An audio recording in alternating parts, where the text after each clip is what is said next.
Glad to be here. Thank you for Pastor Jeff last week preaching. CBC, we are blessed, guys. We are blessed with incredible, gifted preachers and teachers, right? I mean, whether it's our Sunday school or different people who are preaching, it is a privilege and it is a blessing to have those men and those women being a part of that opportunity. And so we are nearing the end of our series, Like Jesus. You're going to miss out on the catchy tune, aren't you? But we've been looking at what does it mean to follow Jesus in real life. And I don't want you to miss out on the next 2 weeks. We have our puzzle piece Thanksgiving celebration next week. And again, if you haven't been around, we're taking these puzzle pieces, we're writing what we're thankful for, and we're going to kind of create a collage of how good God is, what God's been up to. And so we're going to talk about Thanksgiving in the message, and then we're going to have an activity where we're going to be a part of what God's doing personally in Thanksgiving. So fill these out. I can't wait for that celebration next week. And then, if that wasn't enough, in 2 weeks, we're going to have a panel. We're going to have a group of people, 8 of them, who are going to answer our questions live about what is discipleship? What is this disciple life? And so get ready with your questions about what does that mean for my family? What does that mean as a parent? What does discipleship look like as husband and wife? Whatever your question is, you can write it down, text it in, and we're going to have an incredible panel to share some of their insights, their wisdom, their life experiences about this very idea of disciple life. And I am super excited, so don't miss out on that. But today, I want to ask you something that summarizes much of what this series has wrestled with. It helps define how we live and who we are. The question is this: am I following Jesus? But that's not the full question, because I think we could probably go, yep, what do you think I'm doing here, Dan? Did the sun get to your brain? Am I following Jesus like Jesus has invited me? See the difference? Because it's easy for us to follow Jesus according to our understanding, right? There's a difference between following and following like Jesus invited me. Because I know in my life, I can follow with my own ideas. I can follow Jesus with my own comfort, my own options. I tend to order off the menu, like I'll take an extra large helping of blessing and peace, God, woohoo! And make sure to take off the difficulties like pickles. But hear me, if I'm following Jesus according to my definition, who am I really following? You see what I'm saying? So if I'm following Jesus kind of how I want, when I want, whatever it is, if I'm the one defining it, who am I actually following?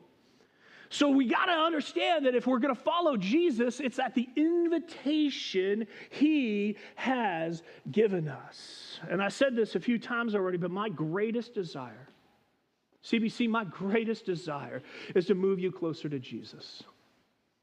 That's it, because I believe he can do anything and everything in our lives to inspire you to want to follow him with everything you are and to experience all he has for you. And so that's why today we need to dive into an incredible truth that Jesus uses to define a disciple, to follow him like he has invited us, because we are commanded. Look at John 13. So now I am giving you a new commandment. What's it say? Love each other. We are commanded to love, but love can have a lot of definitions, right? Have you ever noticed that? Like, I love coffee. I love coffee, guys. I mean, love coffee. And I love chocolate. When I'm in a mood, my wife will say, stand away and just throw chocolate at him. I love my wife. I love my kids. I love that new show we just watched and that restaurant I love to go back to. And I love the Seahawks more than the Cowboys because they win. You see what I mean? We can have this junk drawer filled with things we love. What does that word even mean? What does that look like? And so Jesus clarifies what the new commandment is. He gives us the example. I'm giving you a new commandment. Love each other. How? Just as I have loved you. That's a big deal. That's pretty heavy. Have you ever noticed that when you love someone, what matters to them matters to you? Like when you love someone, what matters to them matters to you. For me, that has meant tea. I love coffee. I pretended to love tea for a while. That means musicals and McDonald's. And when my kids were younger, it meant watching Frozen and Barbie until my eyes bled, right? Because when you love someone, you love what they love. And so Jesus tells us to love like we've been loved by him. Jesus tells us what that love looks like. It's to love like we have been loved by him. And so to really live this out, we have to embrace being loved by Jesus. We cannot love people well apart from being loved by God well. And so this week, you've got to wrestle with, I want you to ask yourself, how? How do I believe Jesus has loved me? Right? I mean, sometimes we're in this thing so much and we've been a part of church or Christianity for so long, we kind of miss that empowering, incredible love that God has for us personally. And we kind of just go through the motions or go to church. And I just want you this week to wrestle with, how do I believe Jesus has loved me? To start to imagine how our lives change because we are aware of his continuous and unconditional love. Not just an idea and not just an event, but Jesus' personal love in a way that is deep and tangible in our lives. So that like when the alarm clock goes off, maybe one of the worst parts of your day, right? That thing goes off and you're just like, you know, people are in the morning, they're either good morning God or good God it's morning, right? You know what I'm saying? So what if we started living in light of the love of God in a way that when the alarm clock goes off, our first thoughts and feelings are the love of God? Remembering his goodness as we eat breakfast, as we're in the car driving through the insane traffic. What if we remembered and embraced and felt his love at work, during school, picking up the kids, working out, going to events, watching TV, and laying our head back on the pillow? You felt, received, and believed in God's personal love for you. How might that change our lives, our family, and our community? Because understand, God doesn't just have love or show love. The Bible tells us God is love. Love would not exist, my friends, in this universe if it were not for God. And so that's why God calls us to love in a way that we image his love. Classic passage, you know it. It's going to be in the football games later today. For God so loved the world. He loved the world in this way. He gave his one and only Son so that everyone who believes in him will not perish but have eternal life. And so I just don't want you to miss this. We will not fully know love nor fully live love apart from God's love. Does that make sense? We actually are growing in our love, defining our love, deepening our love because we are loved by God. We don't just generate those feelings. We don't just hope for the best. We will not know love. If you're feeling insecure, if you're feeling broken, if you're feeling hopeless, you will not know the perfect love until you are loved by God. And we will not live that love until we are truly being loved by God. It's that love for God that ignites a passion to pursue him with all our heart, soul, mind, and strength. Then we live out that risky, gracious love to others. Now hear me. Is that easy? No. Not at all. Not at all. Jesus literally tells us, love like I have loved you. And I go, God, I can't. And he's kind of like, well, that's the point, right? Because to love is to bleed. We have scars like Jesus from loving like Jesus. And that's why we've got to be careful of defining love from our missed expectations and hurtful experiences. Right? Have you been there before? When we're hurt, our love diminishes. I know, I get that. It's easy to be there. But we've got to be careful that as we seek to love like we've been loved by God, that we don't let the media fill our head, and reality break our heart. Because that will leave us wounded and jaded and not willing to do Jesus-type love anymore. I get it, to love like Jesus is hard, it's risky, it's scary, and it even hurts at times, just like what he has done for us. That's why, if you get nothing else out of today, that's why we need Jesus' love in our life first, personally and powerfully, because he didn't say, go love, I hope for the best. He says, be loved. Remember, as I have loved you, be loved, and then you will love. Enabling us to love each other just as I have loved you. You should love each other. Your love for one another will prove to the world that you are what? My disciples. Don't miss what Jesus is saying. He's telling us that the love of Jesus changes lives, starting with us and expanding from us. A disciple loves like Jesus. That's how we seek to live our life. The message we take to transform the world, it is only as strong as the transformation that has taken place first within us. Because hear me, real love needs a spiritual awakening.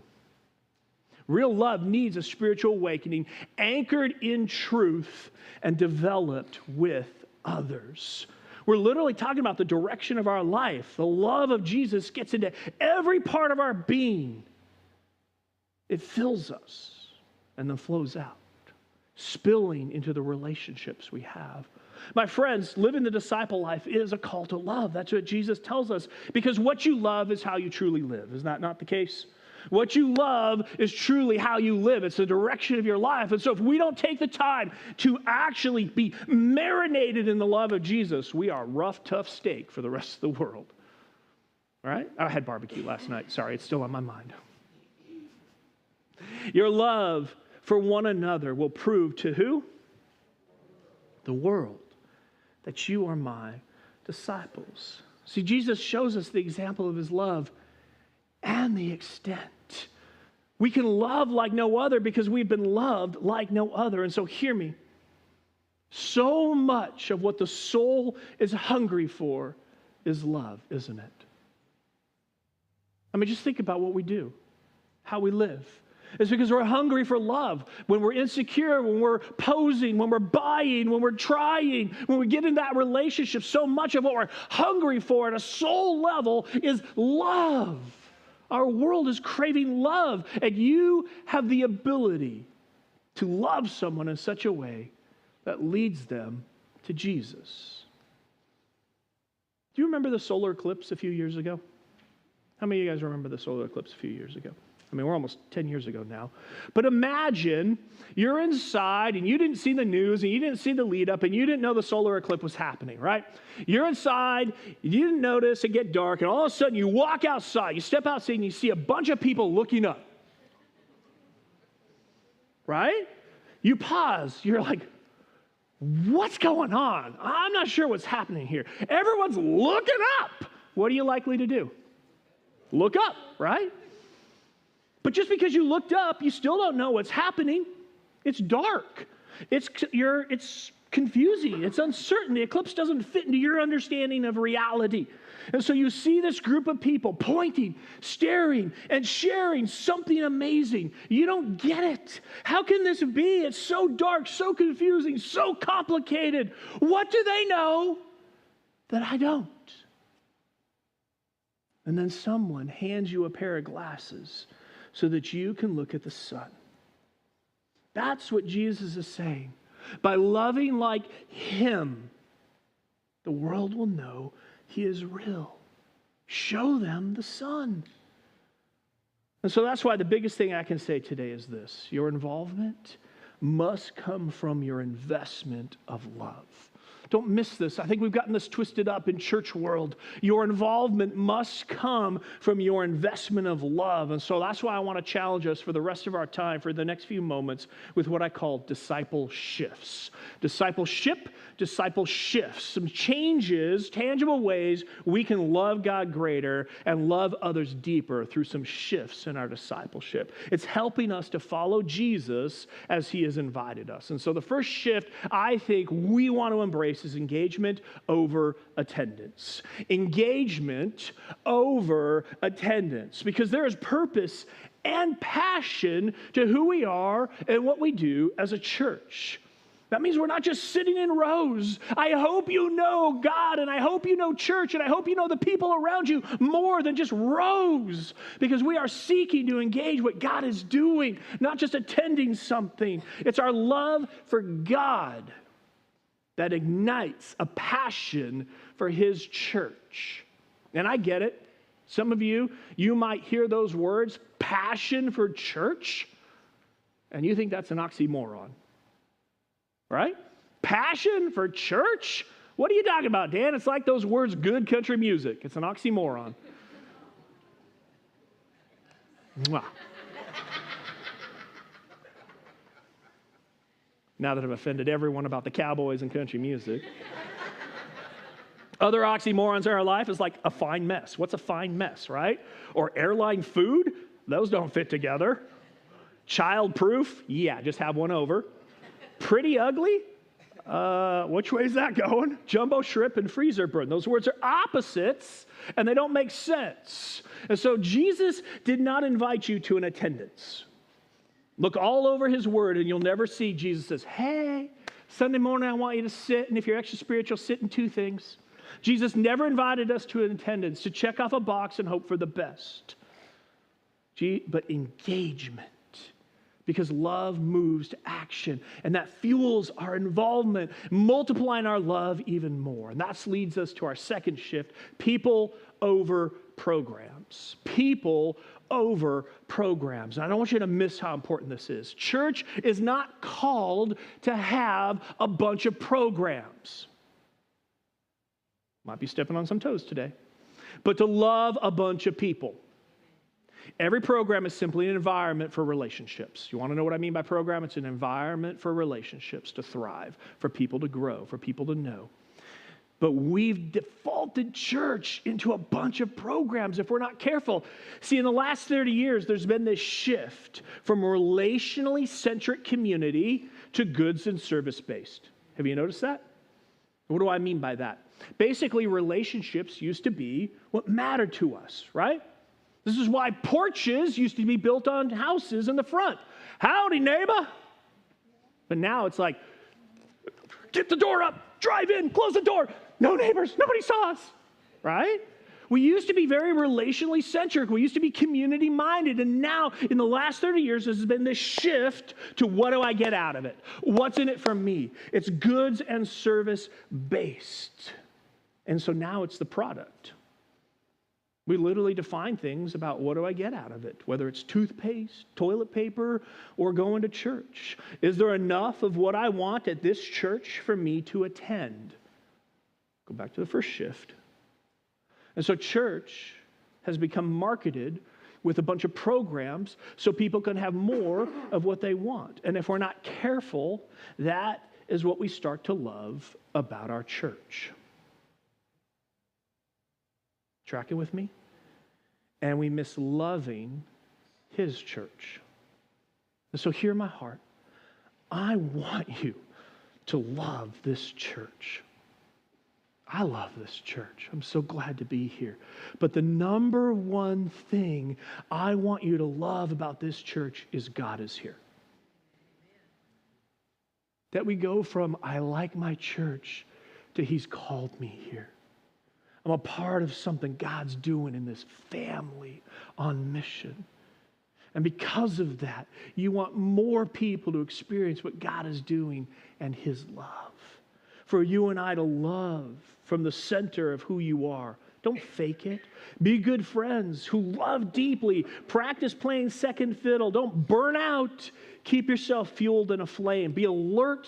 What's it say? Servants of the Master. Cheerfully expected. Pray all the harder. Help others in need. Because the church is at its best when it's filled with Jesus. Not a buffet of programs and options. when it's filled with Jesus, because that's when it's filled with love, a beautiful belonging and a transformative becoming, because we are doing life better together. And so we have engagement over attendance. God's called me to have love in action, engaged in his presence and purposes, not just attend in rows and hope for the best. That it's people. God's all about people. He died on a cross for people to know him and be saved, not programs to be at a building. And our third discipleship is developing over performing. Developing over performing. We're growing. We're equipped. We're challenged. We're transformed and encouraged. Not fake it till we make it, because we live in an age of scripted, polished, filtered fake reality. CBC love allows for real. It carries the load and doesn't need to pretend. See, we often put on a performance because we don't know how people will respond, right? We often put on a performance because we're not quite sure how people are going to respond. But the fruit of honest relationships, the fruit of honesty is deeper relationships. You open up your life and others are helping you grow. And so even though Sabrina already said it, I wrote it before she said it. Anyone here perfect? Anyone here perfect? Good, because I thought for a moment I was in the wrong place. I am far from perfect. I need others in my life. What? The pastor's not perfect? He needs other people in their life? Absolutely. I need people to love me, help me, challenge me, push me. I literally had a conversation with someone earlier this morning, and I'm like, bleh, because I'm frustrated. I was stressed today. And I came up to them later. I'm like, yeah, I kind of vomited on you. I'm sorry.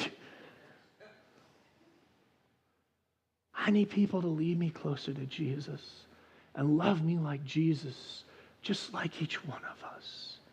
I'm not looking for a Christian performance or polished halos, but the authentic and messy following of Jesus together, because it's spiritually healthy people what make a healthy church. To love well according to truth. Track with me. To love well according to truth. And I hope you hear me. Love without truth is not love. And some of you are like, yeah, all the truth people. But also hear me. Truth without love is not truth. It's a tension we manage. Because real love always wants what is best for someone. Leading to our fourth discipleship, this is so important, empowering over control. Empowering over control. We want to lead, love, release people to make a difference they were designed for, instead of it's our way or the highway. Check out Ephesians. We'll be in this next year. But now these are the gifts Christ gave to the church: the apostles, the prophets, the evangelists, and pastors and teachers. Their responsibility is to what? Equip God's people. To help you fulfill what God's calling you to do, to give you the tools, to encourage you, to coach you. That's my job, pastor's job, elder's job, to help equip you, our Sunday school, our group leaders. It's to equip you. It's to help form in you Jesus-like life and Jesus-like love, to do life the way you're called to, like he has invited you. To do the work and build up the church, the body of Christ. Not a building, not a program. We're a body, and we need each one of us. Until all reach unity in the faith and the knowledge of God's Son, growing into maturity. We're developing, we're helping you become and live like Jesus, with a stature that is measured by Christ's fullness. And so hear me, I care way more about your love for God than fill in a slot or a thing to attend. Because it's from a vibrant relationship with Jesus that others have poured into you. The example of Jesus in our experiences of being discipled, that's what we pour our life into another. That's what we mean by discipleship. You've been poured into. You've been loved. The example of Jesus and the experience of being discipled, that's what you pour into another person. Some of you need to hear this today. Ministry is spiritual intimacy. Ministry is spiritual intimacy, because ministry draws us closer to God and others. And far too many times we come on a Sunday, just like we do on a Monday, as a worker. We're burnt out, frazzled, stressed. What do I got to do today? I got all this stuff I got to teach. I got to. It's piled on, and we're overwhelmed, and church becomes a do. In all the busyness of doing church, we have forgotten to help people be the church. Invest into people, empower people, encourage and equip people. That we are called to empower, equip, and encourage one another in loving relationships, because serving is sharing your life in the power and purposes of God for another person to know Jesus' love personally. And so I had this conversation earlier in the week. Someone who you would know is serving in so many incredible ways. So many incredible ways. But they're feeling crispy. They're feeling burnt out. And if they were to leave, they didn't say they wanted to leave, but if they were to leave, we'd feel the loss. But you know my advice to them? Don't do what God hasn't called you to do. Take a step back. Because here's what's happened post-COVID. When people returned, they got busy. They got back and they got busy. And I have found again and again that we've created, I don't mean CBC specifically, I mean in the church in America, we've created this problem. People are spinning so many plates, shouldering so many burdens to help serve. They started with a love for the church, and now it's a burden to do something. And the only way they know how to get out is to pull the parachute cord and leave the church. So my friends, if you are feeling that way, you don't have to leave, but you need to stop. You need to pull back. You need to get healthy, because you are a human being, not a human doing. I know some people are going to just go, Dan told the whole congregation they could just stop serving. That's what God calls you to. Please do, because we care more about your life, your soul, your love than any hole that has to be filled. God is bigger than that. That's why my friends, why are we here? Why do we spend money? Why do we have a building? To come together and then to scatter, to refuel and to grow. We are sent to have the most meaningful relationships inside and outside these walls. And that's our last shift, that CBC, if we live these out, if we love these out, it will be amazing, because Jesus calls us to multiply over keeping. Multiply. This is the last shift, over keeping. Take a look. Jesus said to them, all authority in heaven and on earth has been given to me. Think that's a big deal? Like he just rose from the grave, guys. He proved it was true. All power, all authority. He's the one in charge. It's for his kingdom. It's for his glory. With all authority, what does Jesus say to his guys and say to us by extension? It's a little word. Next verse says what? Go. And what he means is, as you live, as you go, as you do life, therefore, make disciples of all nations, here, near, and everywhere. Your sphere of influence, as you go, as you do. This is why it's disciple life. Because as you love people, you're leading them closer to Jesus. Go, therefore, and make disciples of all nations, baptizing them in the name of the Father, Son, and the Holy Spirit. Right truth, right response. God's changed their lives, teaching them to observe all that I have commanded you. Teaching was doing life together, not just doing knowledge together in that culture. So we go, we love, we do relationships different, like I showed you. That's what Jesus is saying. Go, love, do relationships different, like I showed you. And behold, I am with you always to the end of the age. Do you not think the one who has all authority and who will be with us till the end of the age is not capable of doing what he wants to accomplish? So why do we hold on to it so tightly? Why are we afraid of going, bless you, go? How can we empower the mission and the kingdom of God instead of how do we keep our own little thingdom? Live the disciple life, my friends, because God has called us to be stewards of our lives, not just stewards of our stuff. We are stewards of his love, to grow, to multiply, to have exponential impact. Too often, our world breaks because we love stuff and we use people. My friends, Jesus says, who are you going to trust? We don't hold on to things. We hold on to one another. We link arms and we charge the hill together for the great purpose Jesus has given us. In His kingdom, we gain by giving, we grow by helping, and we change the world by loving. And so that the world will go, why? Why? Why are you loving? Why are you feeding? Why are you doing gobble kits? Why are you doing shoeboxes? Why are you doing breakfast with Santa? Why are you doing this? We don't understand. And we simply go, and they go, why? How come? And you can say, how do you love in such a way? And the answer is this: only because of Jesus. Let me tell you about Him. That's what Jesus is saying. Disciples love in such a way that people go, what? And then we go, who? My friends, I so hope you have experienced that there is no greater joy on this planet than helping people find and follow Jesus together.